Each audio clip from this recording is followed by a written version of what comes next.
السلام عليكم، ازيك يا حبايب؟ عاملين ايه؟ النهارده معانا بقى السجق ده اكله كلنا بنحبها. زي ما شايفين كده شكله مغري ازاي. يلا نسمي الله ونشوف بيتعمل ازاي. نقول الطريقه والمقادير.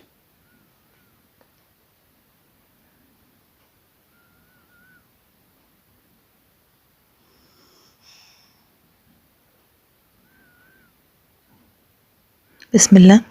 معانا كيلو لحمه مفرومه، معانا قطعه بوش بنجيبها من عند الجزار، معانا قطعه مليه ضاني، معانا هنا فلفل احمر حلو، ومعانا قرن شطه احمر حراق، نص كوبايه زيت، نص كوبايه ميه، بهاراتنا ملح فلفل كمون بابريكا توم باودر بصل باودر كركم معلقه صغيره قوي، بهارات سجق، معلقه كبابه صيني، معلقه ورق لورا مطحون، معلقه شطه صغيره قوي،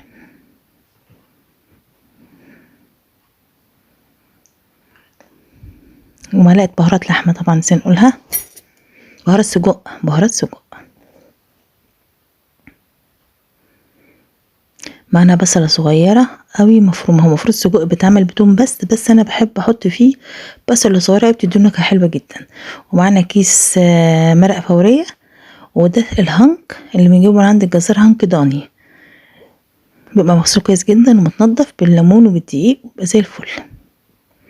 هنا في الكبه بنحط اول اللي هي الضاني والبوش يطحنوا اول، بننزل عليهم بعد كده بلحمه مفرومه جزء وجزء من البهارات، لان الكبه بتاعتي صغيره مش هتاخده كله على بعضه، فبعمله على مرتين او 3. هحط جزء من بهارات واللحمه والليه والبوش يطحنوا سوا، ونزود عليهم الزيت، شويه زيت صغيرين وشويه ميه صغيرين بالتدريج عشان الكبه تلف. وطبيعي لازم نزود الزيت والميه عشان السجق نقدر نحشيه يمشي في الهنك. وبعد كده بنصفى لوحده. بعد كده هنا فرمنا كله. ده بقى الفلفل الاحمر الحلو، قرن الفلفل الحراق والبصل الصغيره والثوم اتفرموا كلهم في درق الخلاط من غير ميه، وخلطناهم كلهم سوا. هنا الخلطه كلها اكتملت، بنلفها على بعضها ونجهزها. ده الهنك رفيع جدا لان هنك ضاني. عشان نحشي بقى انا عندي قمع عادي اللي احنا نستعمله للعصاير او للزيت او لاي حاجه. بننزل على الهنك بنركبه فيه. الهنك رفيع جدا، بنتعامل معاه بهرس عشان ما يقطعش معانا. بندككه شويه على القمع علشان ما نيجي نحشي ما يخرجش مننا، ما يفكش يعني. ايوه بالشكل اللي شايفينه ده. الهنك الضاني طبعا بيبقى تحفه في السجق، بيبقى رفيع وجميل. بنبدأ بقى نحشيه من الخلطة اللي احنا عاملينها الحلوة دي.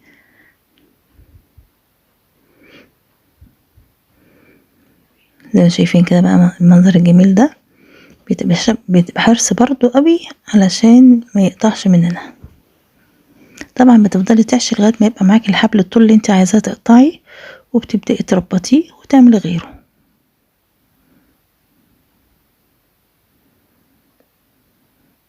زي ما شايفين المنظر الروعة ده. طبعا الفلفل بقى الاحمر مع البصلة مع الزيت مع المية، كل ده بيخلي السجق بيلمع وبيمشي في الهنك بسهولة. السجق يا جماعة اساسي فيه التوم. زي ما انتم شايفين كده بقى. انا سبته بقى اكمل. وده كنت هحشيه قبل كده، هوريكم بس بيتربط ازاي. بمسك السجق من النص كده بالظبط، بيتربط بالطريقه دي. بعد كده بقى بس المسافه اللي انت عايزاها، طول السجق اللي انت عايزاه طويل عايزاه قصير، بنلفها على بعض كده ونخرج واحده من الحلقه. هنعملها تاني، نفضل 2 كده نضغط عليهم زي ما شايفين كده، نلفهم على بعض لفتين 3. نطلع واحده بقى نخرجها من الحلقه. خلاص كده عقدت. المنظر الجميل اللي احنا بنشوفه في كل محلات السجق. الطول طبعا انت عايزاه تحبي طويل تحبي قصير. السجق من احلى الاكلات طبعا. بيبقى ده بتعمليه بيقعد عندك وقت في الفريزر، اي وقت عايزه سجق لاولادك سندوتشات بتطلعه وتعمليه. اما المنظر الجميل قوي ده. هكمل كله بقى وارجع لكم ان شاء الله. هنا خلاص خلصنا الكميه كلها. طبعا رميت كميه حلوه قوي. يا رب تجربوه كلكم ويعجبكم. ما تنسوش تشتركوا في القناه وتعملوا لايك.